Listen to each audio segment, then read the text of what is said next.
Hello friends, welcome to my channel all things gardening. आज मैं आपको विंटर की सबसे beautiful flowering vine begonia venusta के बारे में बताऊंगी। ये वेल नोन फ्लावरिंग क्रीपर है जिसकी बहुत डिमांड रहती है। Most eye catching flowering wine. इसका एक पॉपुलर नाम फ्लेम वाइन भी है। जैसा कि आप देख रहे हैं, एकदम वाइब्रेंट ऑरेंज कलर इसका है, शायद इसीलिए इसका नाम फ्लेम वाइन है। इसमें केवल एक ही कलर होता है, कोई दूसरा कलर इसका नहीं है, केवल ऑरेंज कलर में ये अवेलेबल है रहती है। बिगोनिया वेनेस्टा का फ्लावरिंग टाइम दिसंबर से मार्च तक होता है। एक्चुअली ये स्प्रिंग में फुल ब्लूम पे आती है। अभी इसके सारे फ्लावर्स ओपन हो गए हैं, सारी बड्स ओपन हो चुकी हैं।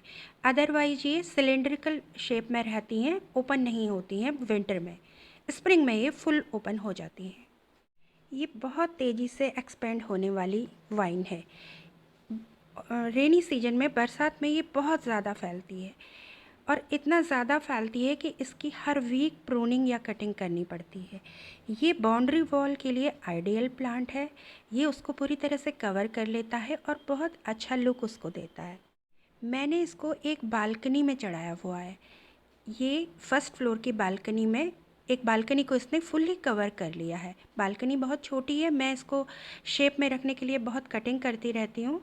ये थर्ड फ्लोर तक पहुँच गई है, पर मैंने इसको बार बार काटना पड़ता है मुझे। इसे बहुत लंबी चली जाती है। अगर आप इसको शेप में नहीं रखें तो ये 3 मंजिल 4 मंजिल तक भी पहुँच जाती है। मेरे यहाँ ये रूफ टॉप तक पहुँच गई थी। इसमें गुच्छों में फ्लावर खिलते हैं और लाखों की संख्या में इसमें फूल खिलते हैं। किस तरह से, देखिए, ये गुच्छों में खिलते हैं और ये बड्स ओपन नहीं हुई हैं। ये इस तरह से ही बंद ही रहती हैं ज़्यादातर। इस तरह से हैंग करते हुए कुछ इसकी ब्रांचेस मेरे लॉन तक पहुंची हुई हैं, ऊपर से वापस नीचे गिरते हुए। ये क्लस्टर्स टाइप के फ्लावर्स बहुत ब्यूटीफुल लुक देते हैं। ये ज़मीन पर लगी हुई है, ग्राउंड में, वहाँ से ये ऊपर तक गई है। ये कंटेनर में बहुत अच्छी ग्रो नहीं होती है जितना कि ये ग्राउंड पे लगाने पे फैलती है। इस तरह से ये कंटेनर में नहीं फैलती है।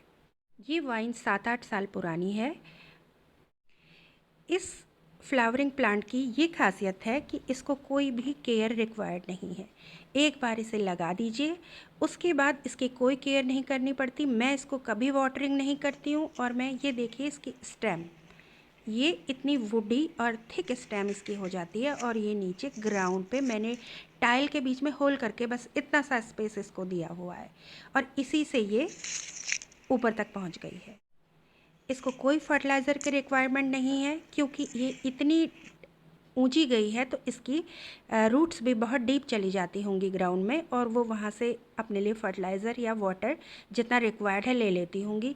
क्योंकि मैंने कभी इसको फर्टिलाइज़र नहीं दिया, मैंने कभी इसको वाटर भी नहीं दिया, क्योंकि इतना स्पेस भी वहाँ पर टाइल्स के बीच में नहीं है, गैप नहीं है कि मैं इसको ज़्यादा फर्टिलाइज़र या वाटरिंग कर सकूँ। बस इसके लिए एक ख़ास केयर ये करनी पड़ती है कि इसको टाइम टाइम पर प्रूनिंग और कटिंग की ज़रूरत है।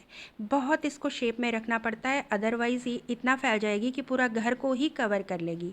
इसलिए इसको हर वीक में इसको प्रूनिंग की ज़रूरत होती है। कंटिन्यूस इसकी ब्रांचेस को कट करते रहना पड़ता है।